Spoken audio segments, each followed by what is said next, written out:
నల్గొండ, వరంగల్, ఖమ్మం, పట్టభద్రుల నియోజకవర్గ ఉప ఎన్నిక ఓట్ల లెక్కింపు కొనసాగుతోంది. నల్గొండలోని Duppalapalli state warehousing corporation గోదాంలో 4 కౌంటింగ్ హాల్స్ లో ఓట్లను లెక్కిస్తున్నారు.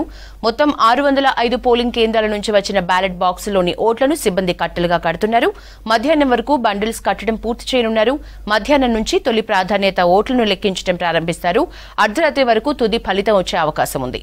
కాంగ్రెస్ నుంచి తీన్మార్ మల్లన్న, బీఆర్ఎస్ నుంచి ఏనుగు రాకేష్ రెడ్డి, బీజేపీ నుంచి గుజ్జల ప్రేమేందర్ రెడ్డి సహా మొత్తం 52 మంది అభ్యర్థులు బరిలో ఉన్నారు.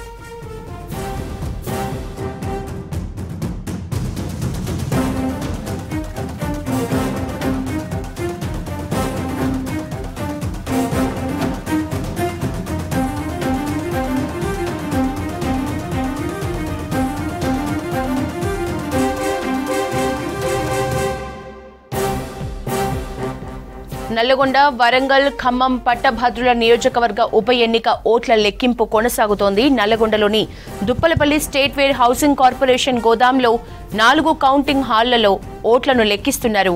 మొత్తం 605 పోలింగ్ కేంద్రాల నుంచి వచ్చిన బ్యాలెట్ బాక్సులోని ఓట్లను సిబ్బంది కట్టలుగా కడుతున్నారు. మధ్యాహ్నం వరకు బండిల్స్ కట్టడం పూర్తి చేయనున్నారు. మధ్యాహ్నం నుంచి తొలి ప్రాధాన్యత ఓట్లను లెక్కించడం ప్రారంభిస్తారు. అర్ధరాత్రి వరకు తుది ఫలితం వచ్చే అవకాశం ఉంది.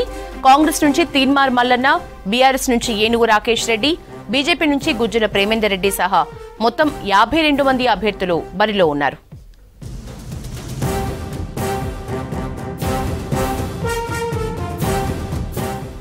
ఎమ్మెల్సీ కౌంటింగ్ కి సంబంధించిన వివరాలు నల్గొండ నుంచి శేఖర్ అందిస్తారు. Shekhar, over to you. Khammam, Warangal పట్టభద్రుల ఎమ్మెల్సీ ఎన్నికలకు సంబంధించి కౌంటింగ్ ప్రక్రియ ఉదయం 8 గంటలకే ప్రారంభమైంది. ఇప్పటికే ఏజెంట్లు అదేవిధంగా అభ్యర్థులందరూ కూడా కౌంటింగ్ హాల్కి చేరుకున్నారు. అసలు ఈ ఎమ్మెల్సీ ఎన్నికల కౌంటింగ్కి సంబంధించి ఎట్లా ప్రాసెస్ ఉంటుంది, ఎంత టైం పట్టే అవకాశం ఉంది? ఎన్నికల రిటర్నింగ్ అధికారి దాసరి హరిచంద్ర గారు ఉన్నారు. సార్ మాట్లాడదాం. మార్నింగ్ నుంచే ప్రాసెస్ స్టార్ట్ అయింది కౌంటింగ్ సంబంధించి. ఎట్లా ఉంటుంది మేడం ఈ ప్రాసెస్? మార్నింగ్ 8 o'clock నుంచి కౌంటింగ్ స్టార్ట్ అయిందండి. ఫస్ట్ పోస్టల్ బ్యాలెట్ టేకప్ చేయడం జరిగింది. మన దగ్గర 2100 పోస్టల్ బ్యాలెట్స్ కాస్ట్ చేయడం జరిగింది. ఎంప్లాయీస్ అందరూ పోలింగ్ డ్యూటీలో ఉన్న వాళ్ళు. సో అవి ఫస్ట్ టేకప్ చేశాక రిమైనింగ్ బ్యాలెట్ బాక్సెస్ కూడా ఓపెన్ చేసి చేయడం జరిగింది. ఫస్ట్ వాటిని బండ్లింగ్ చేస్తారు, 25 బండిల్స్ లాగా. ఆ బండ్లింగ్ ప్రాసెస్ ఇప్పుడు కంటిన్యూ అవుతుంది. 4 బాక్సెస్ దాకా ఈచ్ టేబుల్ దాకా వెళ్ళాయి. ఇంకొక 2 బాక్సెస్ ఈచ్ టేబుల్లో చేయాలి. సో మేబీ బై 1 o'clock ఈ బండ్లింగ్ ప్రక్రియ పూర్తవుతుంది. Then immediately after lunch first preference vote ఎవరికి ఉంది అనేది చెక్ చేస్తాం. 34 నియోజకవర్గాలు 5 అసెంబ్లీ స్థానాల్లో ఉన్నా మొత్తం కూడా బ్యాలెట్ పేపర్లు అన్నీ మిక్స్ చేస్తారా, లేకపోతే ఎట్లుంటుంది మేడం? పోస్టల్ బ్యాలెట్ సంబంధించి ఎట్లా ఉంటుంది? అన్ని బ్యాలెట్స్ మిక్స్ అవుతాయి. పోస్టల్ బ్యాలెట్ కూడా బండ్లింగ్లో మిక్స్ అయిపోతుంది. అది అప్పుడు నుంచి వాళ్ళకి వెళ్తుంది పబ్లిక్లోకి. అన్ని మిక్స్ అయ్యి ఒక డ్రమ్స్లో నుంచి ఈచ్ టేబుల్కి మళ్ళీ 500 బండిల్స్ డిస్ట్రిబ్యూట్ అవుతాయి. దానిలో ఫస్ట్ ప్రిఫరెన్స్ ఎవరికి ఉందని చెక్ చేస్తాం. 52 మంది అభ్యర్థులు ఉన్నారు. గతంలో 2021లో 4 రోజుల పాటు ఈ ప్రాసెస్ పట్టింది. ఈసారి ఇంకా అదే టైం పట్టే అవకాశం ఉందా? టేబుల్స్ పెంచారు కదా, ఎంత టైం పట్టే అవకాశం ఉంది? First result and second result వచ్చి మోస్ట్లీ డిపెండ్స్ ఆన్ ఏ క్యాండిడేట్ కి ఫస్ట్ 50% మార్క్ కట్ అవుతుందో 50+1 తీసుకుంటాము. సో 50+1 లాగా. సో ఎవరైనా క్యాండిడేట్ ఆ ఓట్ దాకా ఆ నంబర్ దాకా రీచ్ అవుతే ప్రిఫరెన్స్ ఎలిమినేషన్లో వీల్ డిక్లేర్ ద క్యాండిడేట్. షిఫ్ట్లో వైజ్ ఉంటుందా? 24 hours కౌంటింగ్ ఉంటుంది. సో మార్నింగ్ నైట్ ఇట్లా షిఫ్ట్లో వైజ్గా ఎంతమంది పనిచేస్తున్నారు? ఎవ్రీ షిఫ్ట్లో 2100 స్టాఫ్ పనిచేస్తున్నారు. 96 టేబుల్స్ ఉన్నాయి. 4 రూమ్స్లో కౌంటింగ్ జరుగుతుంది. అన్ని కౌంటింగ్ హాల్స్లో ఒక additional collector cadre officer monitor చేస్తున్నారు.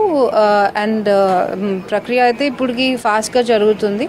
లాస్ట్ టైం కన్నా ఇప్పుడు టేబుల్స్ డబుల్ చేయడం జరిగింది. సో ఇంకా కొంచెం ఫాస్ట్గా అయ్యే ఛాన్సెస్ ఉన్నాయి. మేడం, సెక్యూరిటీకి సంబంధించి ఎట్లుంది madam? Like for parliament elections 3 tiers security ఉంటుంది. ఇన్నర్ టైర్లో ఆర్మ్డ్ ఫోర్సెస్ ఉంటాయి. తర్వాత లోకల్ ఆర్మ్డ్ ఫోర్సెస్ నెక్స్ట్ టైర్లో ఉంటుంది. తర్వాత లోకల్ పోలీస్ పెట్రోలింగ్ చేస్తారు. ఈ 3 tier కాకుండా మనకి 400 members at a time in one shift deploy అయి ఉన్నారు. ఎట్లాంటి ఇన్సిడెంట్ జరగకుండా కూడా పటిష్టమైన బందోబస్తు ఏర్పాటు చేయడం జరిగింది. మొబైల్స్ కానివ్వండి, తర్వాత పర్సనల్ ఐటమ్స్ ఏమున్నా కూడా అవి డిపాజిట్ చేసే వెళ్ళవలసి ఉంటుంది. And counting agents and staff mix అవ్వకుండా ప్రాపర్ బ్యారికేడింగ్ అండ్ రూల్స్ అన్నీ చేసుకున్నాము. అండ్ అదర్ డిపార్ట్మెంట్స్తో కోఆర్డినేట్ చేసుకుని స్మూత్గా జరిగే విధంగా అన్ని చర్యలు తీసుకోవడం జరిగింది. అండ్ సీసీ కెమెరాస్ కూడా మనకి క్రూషియల్ పాయింట్స్ దగ్గర ఉన్నాయి. అండ్ కౌంటింగ్ హాల్స్కి కూడా DSP rank officer for each హాల్ని మనము నియమించడం జరిగింది.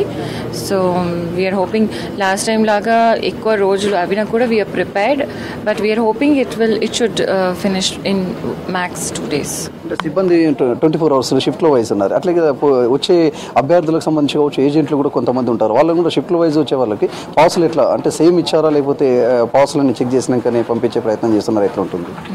పాసెస్ వాళ్ళకి ఆఫ్టర్ యాంటీసిడెంట్ వెరిఫికేషన్ ఇవ్వడం జరుగుతుంది. ఓన్లీ ఆ పాస్ ఉన్న వాళ్ళని వాటికే మేము అలౌ చేస్తాం. అండ్ కౌంటింగ్ ఏజెంట్స్ ఒకసారి వచ్చిన తర్వాత మళ్ళీ వాళ్ళు ఆ సెషన్లో బయటకు వెళ్ళడానికి లేదు. సో ఇవన్నీ కూడా అందరికీ బ్రీఫ్ చేసి ప్రాపర్లీ వీఆర్ డూయింగ్ ఇట్. మొత్తానికి ఎమ్మెల్సీ ఎన్నికలకు సంబంధించి దాదాపు 48 hours పట్టే అవకాశం ఉంది. దీనికి సంబంధించి ఫుల్గా ప్రిపేర్ అయి ఉన్నామని చెప్పేసి చెప్పుస్తున్నారు ఎన్నికల రిటర్నింగ్ అధికారి, అదేవిధంగా జిల్లా ఎస్పీ. కెమెరా పర్సన్ రఘుతో శేఖర్, V6 న్యూస్, నల్గొండ జిల్లా.